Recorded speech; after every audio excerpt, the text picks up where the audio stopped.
Microsoft will discontinue its enterprise agreement in January 2025. That was the shocking rumor that just a few days ago, on November 11th, stunned not only Microsoft partners, but also those enterprise agreement clients who keep their hand on the pulse of Microsoft updates. A day later, Microsoft published an official announcement on the matter, assuming we can call a blog post an official announcement. Did they confirm the shocking rumor? Yes and no. And if you have an enterprise agreement, there are reasons to be worried. The blog confirmed that the Microsoft Enterprise Agreement will be discontinued in January 2025, but not for every Microsoft Enterprise Agreement customer. So if you have an enterprise agreement, are you on the target list? Will you be able to renew it in 2025? Let's find out from the source, from the blog post itself. Beginning January 1st, 2025, a small percentage of cloud enterprise agreements in direct markets will no longer be eligible for renewal under the existing EA framework. In January 2025, we will begin notifying these affected customers that renewal on the EA is no longer possible. I mean, could they be even more ambiguous? There is one thing we know for sure. The announced change will only affect the so-called direct markets, countries and territories where Microsoft operates directly, in addition to signing deals via its partners as they do everywhere else. If you are in a direct market, Microsoft may or may not notify you in January. There are no published lists, and there are no published clear parameters, clear criteria to tell whether you are a lucky one. If your organization is in an indirect country, you're safe. For now. For now, because Microsoft wants to discontinue legacy agreements, including enterprise agreement, and replace them with a single one, Microsoft Customer Agreement, in all industries, segments, and organization sizes. In fact, they have been nurturing this idea for over 10 years already, but every time one thing or another would prevent it from happening. Even the current announcement was only a big surprise for those outside of the Microsoft ecosystem. Microsoft has already begun switching some enterprise clients from enterprise agreements to the so-called MCAE channel. It started over a year ago. So with this blog, they simply confirmed the intent to a broader audience. Some Microsoft licensing experts noted the words cloud enterprise agreement, interpreting them as the limit to the agreements that will be discontinued first. And they may be right. They're probably right. However, as Microsoft used to stick the word cloud to almost everything, just like they now slap the AI label left and right, whether it makes sense or not, there is no guarantee that it's just about the so-called cloud-only agreements. Also, strictly speaking, there are no cloud-only enterprise agreements anymore, since Microsoft ended the Azure-only server and cloud enrollments.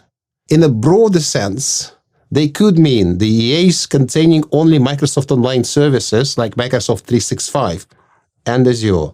Then again, there is no clarity in how the announcement is formulated. It would only be logical if they limited the initial batch of discontinued enterprise agreements to the most simple ones, predominantly including online services. And do you know why? Listen to what they're saying about alternative renewal paths.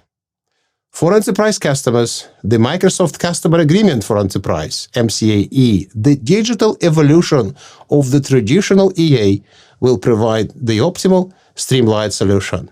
For small and medium customers, the recommended options are CSP or MCAE. That is a load of tosh, because Microsoft Customer Agreement is by no means a digital evolution of the traditional enterprise agreement.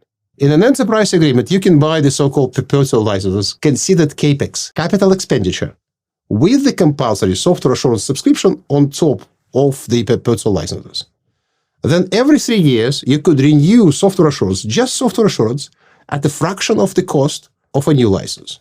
Pure subscription licenses are only compulsory for online services. For other products, subscription licenses are optional. In MCAE and CSP, which are both based on the same Microsoft Customer Agreement, all the useful licenses are subscription licenses. There is no software assurance renewal. If you cannot renew your enterprise agreement, you have to resubscribe for all the licenses are new. And there are more problems with transitioning to MCAE. If you have been paying for heavily discounted From SA subscriptions, you will have to switch to full price ones, because From SA does not exist in the Microsoft Customer Agreement channel. If you have a legacy Microsoft 365 subscriptions with Teams, there is no guarantee that you will be able to renew it in MCAE or CSP. You may be forced to switch to a new subscription without Teams and pay for Teams on top, which is another cost increase. And do you use Azure Stack HCI? Do you use it with licenses as opposed to Azure fees? Bad news. Azure Hybrid Use benefit for Azure Stack HCI is not available for MCAE. And if you switch from an enterprise agreement, your Azure Stack HCI costs will also go up. There are also differences in Azure implementations, Azure DevTest subscriptions and Azure Savings plans. And the list goes on and on and on. But the biggest problem for large organizations is not the licensing gotchas like that. You're going to lose your price list discounts.